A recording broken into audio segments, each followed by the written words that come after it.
Hemos estado viendo el funcionamiento del turnismo político durante la Restauración, pero como señalábamos en esos comentarios, ese modelo del turnismo político solo afectaba a los dos grandes partidos, el liberal y el conservador, y dejaba fuera a otras fuerzas políticas que va a haber en este periodo del final del siglo XIX.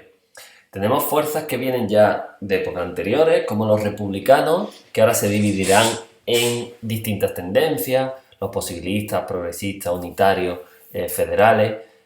Por ejemplo, los posibilistas de Castelar, más cercanos quizá al liberalismo. De hecho, el propio Castelar al final recomendó a sus seguidores que se integrasen en el Partido Liberal.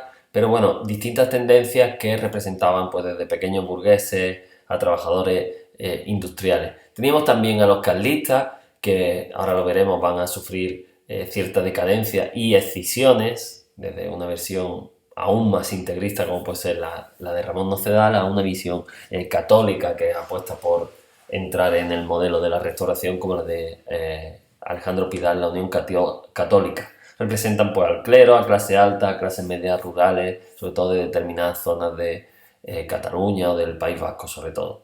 Aparecerán a final del siglo XIX los nacionalismos, tanto el nacionalismo catalán como el nacionalismo vasco, y en 1879 se fundará el PSOE, el Partido Socialista. También hablaremos de los anarquistas que forman parte del movimiento obrero. Como veis, diversas tendencias, algunas, como decimos, que ya venían de etapas anteriores y otras nuevas. Son tendencias que están excluidas de este sistema político de la Restauración, pero que con el paso del tiempo, sobre todo a partir de la aprobación del sufragio universal masculino en 1890, algunas de ellas irán teniendo cierta repercusión en la política española. Lo más importante seguramente era el republicanismo, que de hecho durante un año había estado gobernando en la Primera República entre 1873 y 1874. Sin embargo, en la Restauración va a tener diversos problemas. Por un lado, la fragmentación que hemos visto en diferentes tendencias.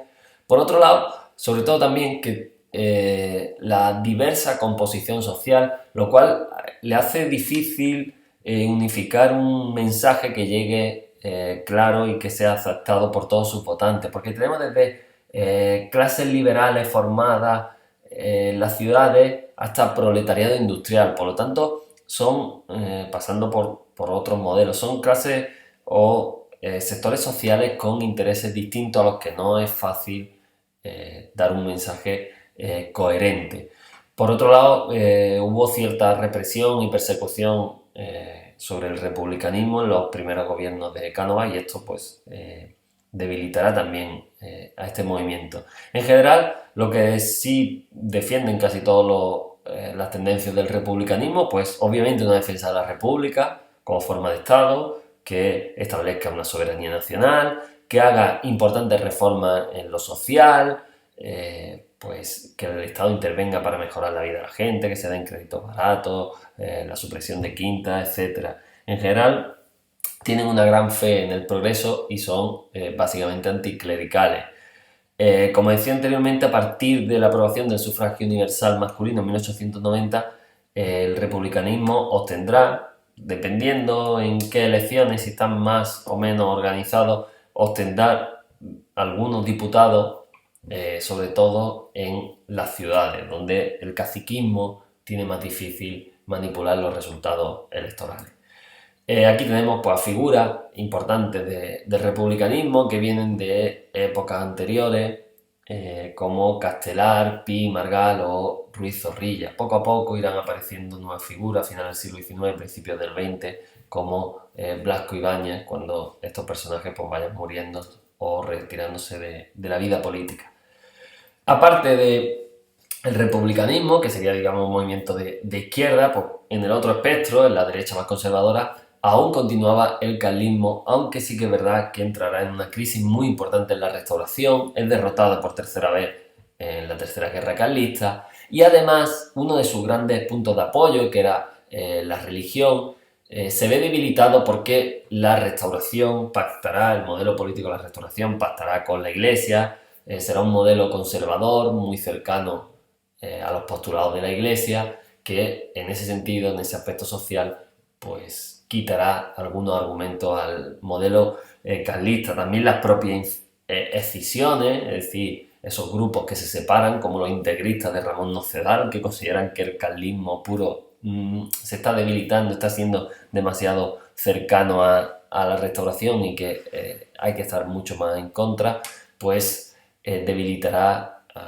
a los carlistas. Y sobre todo debilitará mucho al carlismo la aparición del nacionalismo vasco y catalán, de carácter conservador, con simpatía de los católicos, que dejará al carlismo con muy poco o un apoyo bastante escaso a final del siglo XIX.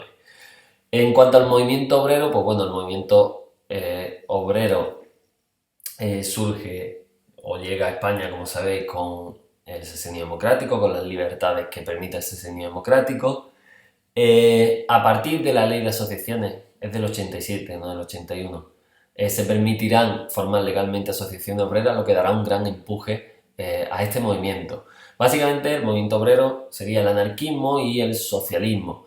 El anarquismo estará muy presente en Cataluña y en Andalucía, entre el proletariado industrial catalán y los jornaleros andaluces, y en los 90 habrá una tendencia anarquista radical que defiende la propaganda por el hecho, es decir, por llevar a cabo acciones violentas, atentados terroristas, como la bomba en el Liceo de Barcelona, que dará lugar al proceso de Montjuïc por el que 5 anarquistas serán condenados a muerte, o por ejemplo el asesinato del propio Cánovas del Castillo en 1897.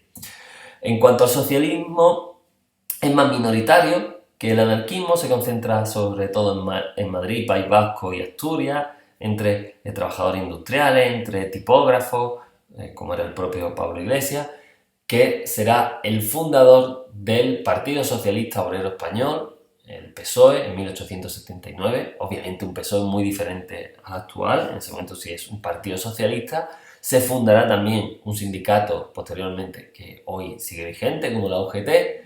Digamos que es un socialismo más puro, más cercano a lo que podemos entender como anarquismo, no el actual socialismo que sería una socialdemocracia, pero es verdad que el socialismo en España será bastante más moderado que el anarquismo, que aunque sea partidario de la revolución social, también es partidario de entrar en la política, de participar en elecciones y de conseguir pues bueno, representación parlamentaria. Aquí tenemos a Pablo Iglesias, líder y fundador del PSOE.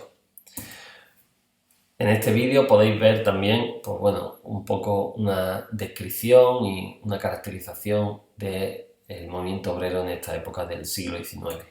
Por último, vamos a hablar de dos elementos muy importantes, o un elemento en dos zonas muy importante que va a marcar el final del siglo XIX y que va a estar muy presente en todo el siglo XX en España, como será la aparición de los nacionalismos periféricos, en concreto del catalanismo y del nacionalismo vasco. El catalanismo empieza posiblemente en los años 30 aproximadamente, pero con un corte más cultural, en ese contexto de la cultura del romanticismo, a través del movimiento conocido como la Renaixença.